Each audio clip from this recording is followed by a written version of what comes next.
I have a question that someone asked me that's a really good question in regards to how does one try to answer this question? What do you want? Because we've seen personally in 0400, people get caught up on the 3 questions.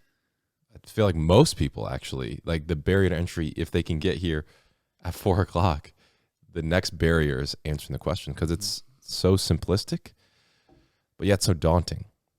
And I know that, and how I explained it was like, we all answer the questions differently, which is nice. Some might be more ethereal up here, like heady stuff. And for me, some of the questions were pragmatic, right? But for this question of what do you want, how do you ensure that you answer it appropriately, like with the core of the values, as opposed to it getting into consumeristic and just like a boiled down vision board, right? Does that make sense? Yeah.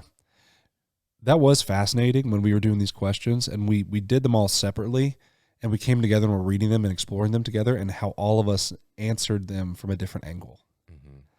But it all went deep, and it was simple. I think it was yours. Your first answer on who I am was I'm Brent. And that's how someone would answer that if like, who are you? You know? Yeah. Uh-huh. But then there's more to that, right? And then we've had a lot of other people that have come in to the group for a time that haven't been able to, or at least like, there's always like, well, how am I supposed to answer this question? You know? And it's very complicated. It's very, very complicated. So that's a good question, Jake. I think you have to just start by answering it.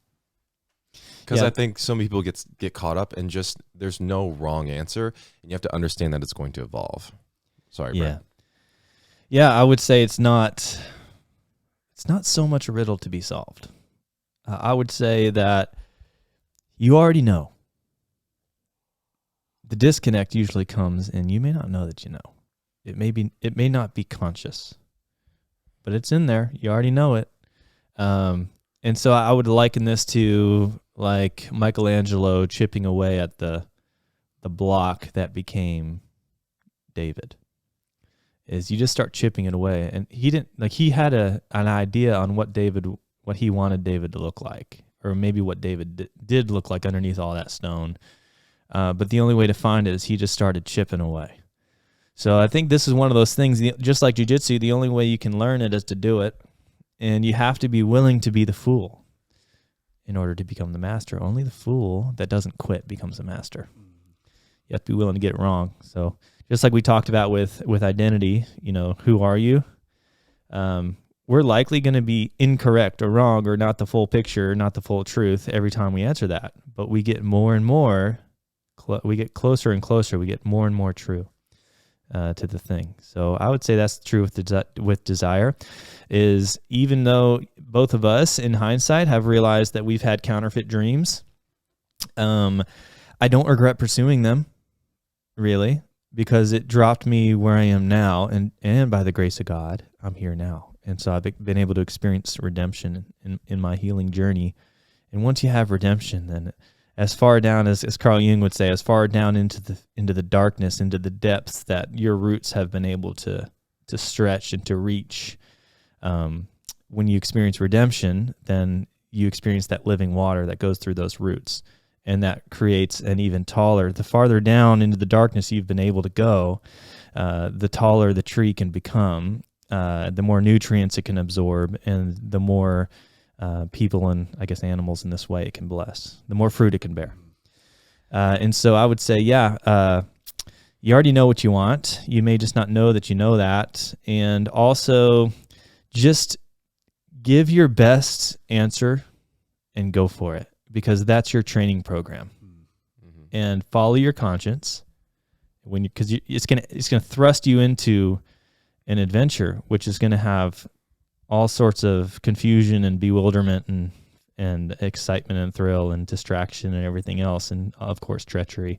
So follow your conscience as you're doing that. That's a big lesson from my experience, is I didn't, and I've paid dearly for that. And so follow your conscience. And then also, I think there's an interesting conversation. I haven't really articulated this yet. I'm still kind of chewing on it, but this idea of passion. So I've always considered myself like I'm a passionate person. I'm a person of passion, and it's been one of my it's been something I've been very proud about me. And I'm beginning to be dubious, let's say, about that word passion. Found out recently in some reading that I was doing that the root word of passion is the same root word as suffering. So they're synonymous. Suffering is passion. Passion is suffering. What does that mean? And I think it's the Greek definition that does that. Mm-hmm. And so what does that mean, that passion is suffering? And basically, which is why, by the way, compassion means to suffer together. Yeah. Or to suffer with. And so that was a big clue right there. But what does that mean, that passions are suffering? What are you talking about? Now, we've talked a lot about suffering in this podcast, but there's so many voices in our culture, let's say, that are telling us that to glorify our passions. Because if you can show enough enthusiasm and charisma and energy, then we're going to applaud you and and we're going to buy what you're selling.